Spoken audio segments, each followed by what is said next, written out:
Okay. Hi, I'm Olivia, And I'm Haley.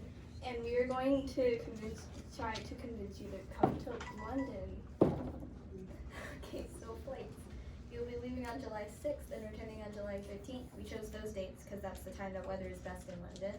And then you'll be flying with United Airlines. The flight's 11 hours with one stop in the middle. On day one, we are going to go to famous Big Ben. You've probably heard of it before. And then we're also going to be going to the Sea Life Centre London Aquarium to see a lot of aquatic animals.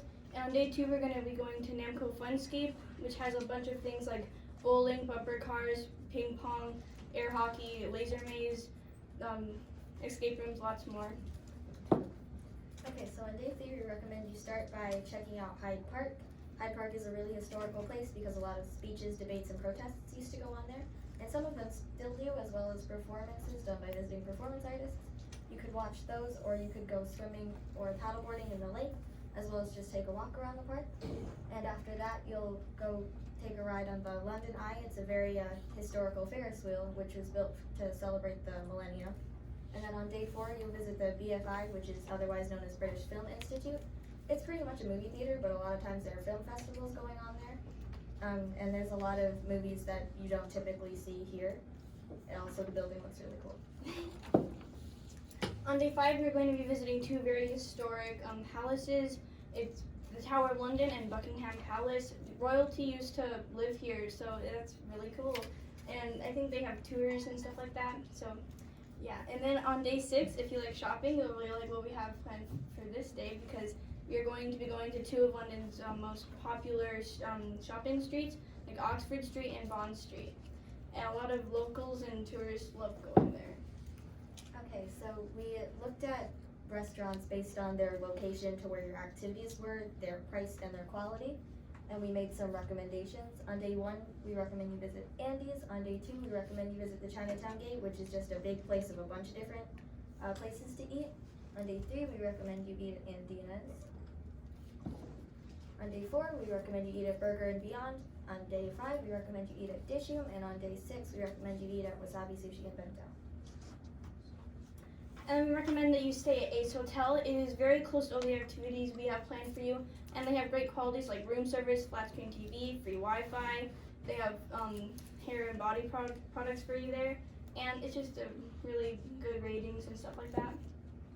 Also for the packing list, you need to bring money obviously so that you can actually do things. And you should probably bring like clothes and a raincoat and umbrella in case it rains. And a light jacket because it probably won't get that hot or that cold, but you should still bring that. And other stuff you could bring, or you should also bring like motion sickness stuff in case you get motion sick. But you should bring, if you want, you can bring like cameras, accessories, eye masks, travel pillows, sunglasses, just any like games, anything you want. And the documents you need are airline tickets, confirmation and itinerary, photo identification, passport, and documents for kids. Okay, so now for how much the trip's gonna cost. Flights cost $1,125 round trip. Travel from your activities on day 1 will cost $27 by Uber, bus, and subway. On day 2, it'll cost $25 by Uber. On day 3, $41 by Uber. On day 4, it's $14 by Uber, and you walk back to the hotel. It's only 2 minutes, so it's not that bad. On day 5, $28 by Uber, and on day 6, $39 by Uber. And since you'll need an Uber to and from the hotel on the first and last day, we included $70. For the activities, day 1, Sea Life Center is going to be $34 per adult and $29 per child, and the Big Ben is free. On day 2, Namco Funscape, $50 budget per person. And day 3, Hyde Park, $30 spending money. London Eye, $27 per adult. And Zach Habercorn, please return to the cafeteria. Zach Habercorn to the cafeteria. On day 4, the BFI is $30 budget per person. Day 5, Tower of London, $27.50 per adult and $17.14 per child. Buckingham Palace, $32.71 per adult, $18.32 per child. Day 6, Bond Street and Oxford Street, $150 per person. And the lodging will cost $2,998.10 for $428.30 per night. We also looked at the menus of each of the restaurants we recommended and made budgets based on that.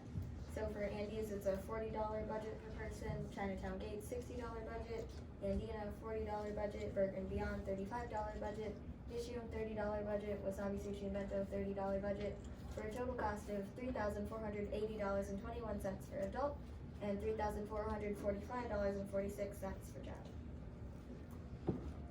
Thank you for considering London.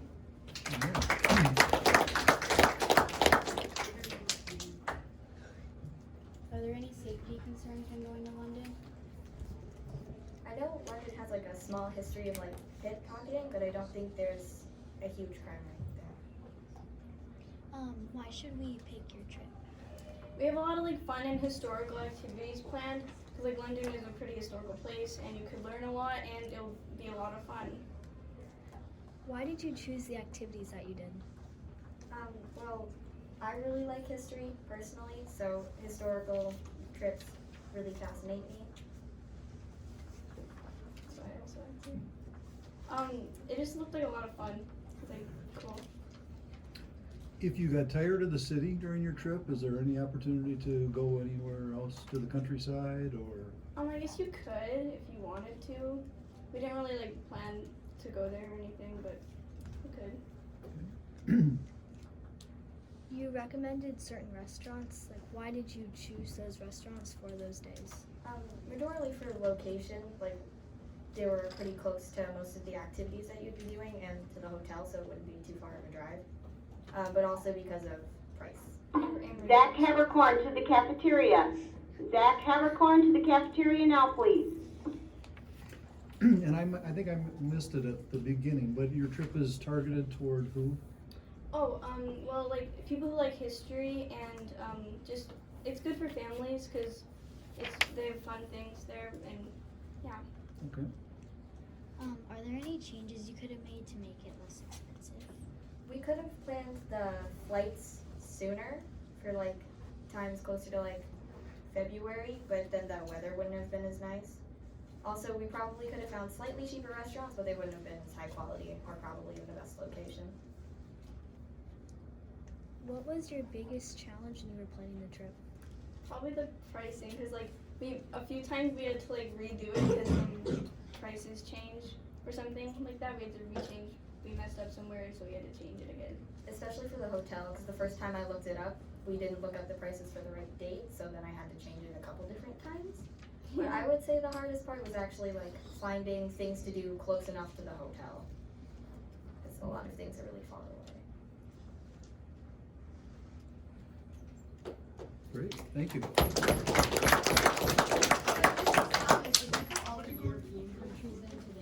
No, actually.